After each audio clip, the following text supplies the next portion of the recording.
Welcome to the session on the Abhidhamma philosophy. Purpose of this session is of twofold: to discuss the Dhamma theory and to discuss the two levels of truths.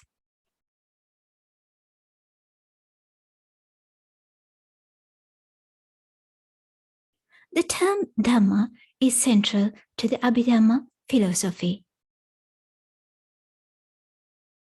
It can mean many things. In its ontological sense, it means that which exists. In its epistemological sense, it means that which is true. In its ethical sense, it means that which is morally good. It is, in its more general sense, it means the teachings of the Buddha. The abstract term dhammata means norm, nature, the way things are. In discourses, the term dhamma is used to indicate things in general. In the Abhidhamma, the terms indicate all elementary factors into which all things can be finally analyzed. For the Abhidhamma, dhammas are the elementary constituent of both mental and physical phenomenon. To link the dhammas and objects of common sense realism, Abhidhamma formulates the theory of concepts. All empirical existence can be explained based on elementary constituents or the building blocks of experience, which are called dhammas. Dhamma theory is to support that further analyses are not possible beyond dhammas. These dhammas depend on one another. This leads us to the two levels of truth: an absolute truth perspective and a conventional perspective.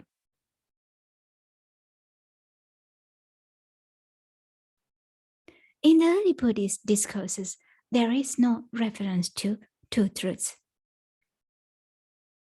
Instead, we get reference to the Four Noble Truths.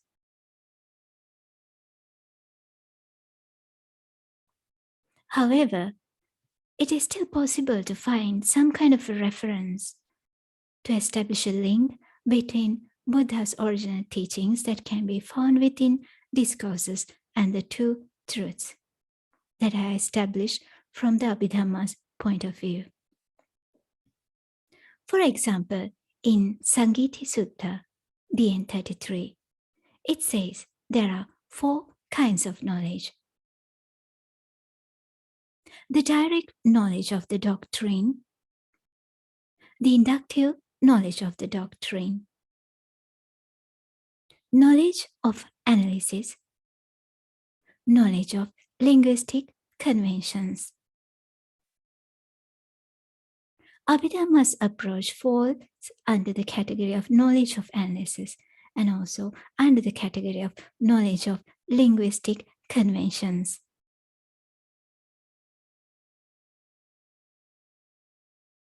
The relative or conventional truth, based on consent, convention, or common agreement. The absolute or ultimate truth, based on the ultimate elements of existence.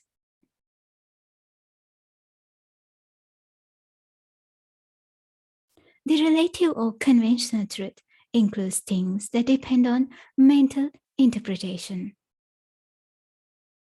Which one superimposes on the category of the real, as for example, the ideas of chairs and tables.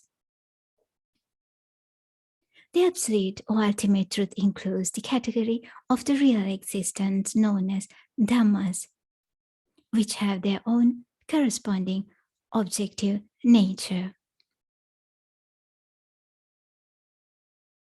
The person exists may not be erroneous if one does not imagine by the term person a self-entity enduring in time.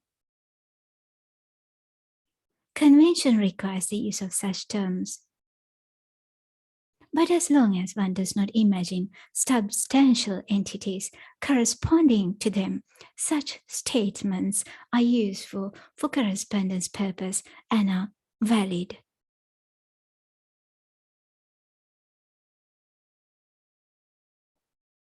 If one truth is called absolute, it is because this particular kind of truth is expressed by using technical terms which one uses in expressing what is ultimate, that is, the dhammas into which the world of experience is analyzed.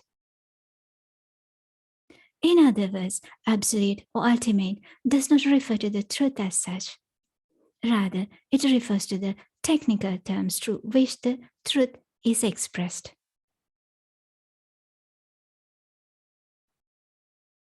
It is by taking into consideration the ability of each individual to understand the Four Noble Truths that the Buddha presents his teaching, either by way of conventional truth or by way of ultimate truth or by way of both. Whatever the method adapted, the purpose is the same: to show the way to immortality through the analysis of mental and physical phenomena.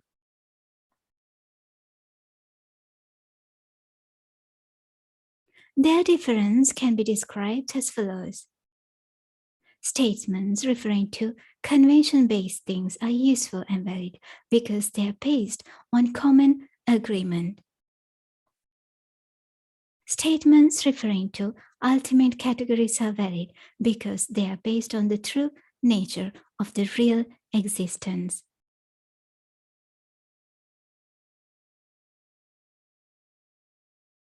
As indicates in Arahanta Sutta, an Arahant monk, one who is done, effluent-free, bearing his last body, would he say, I speak?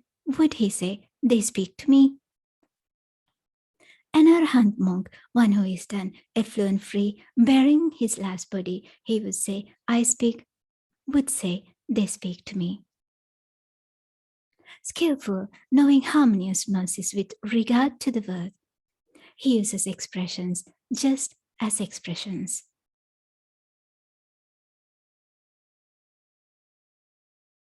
Truth is one, but it can be stated in more than one way. In the end, because the world is created within an individual's mind, the way in which an individual interprets the world can differ. So although, for example, if before gaining the stage of Sotapanna or reaching the stage of Sotapanna, an individual can most likely understand these concepts and the way of seeing things from a theoretical point of view. Upon gaining realization at the first stage, the one who becomes a stream mentor would likely to maintain non-self view. And therefore, these words of expressions can be used as expressions, yet the ability to maintain non-self view in every thought is weak, and ability to cut off sensual desires and ill will are not yet developed in a stream mentor. Therefore, an individual who is at the stage of Sotapanna could interpret and see this truth slightly different from an Arahant who has gained the full realization. An Arahant who has gained full realization is able to maintain realistic or the real truth in all awakening states, and therefore words and in the conventional sense are merely used as expressions, as we have just seen in the sutta. In summary, the way in which these truths are interpreted by each individual differ depending on one's level of realization. This is the end of this presentation. Thank you very much.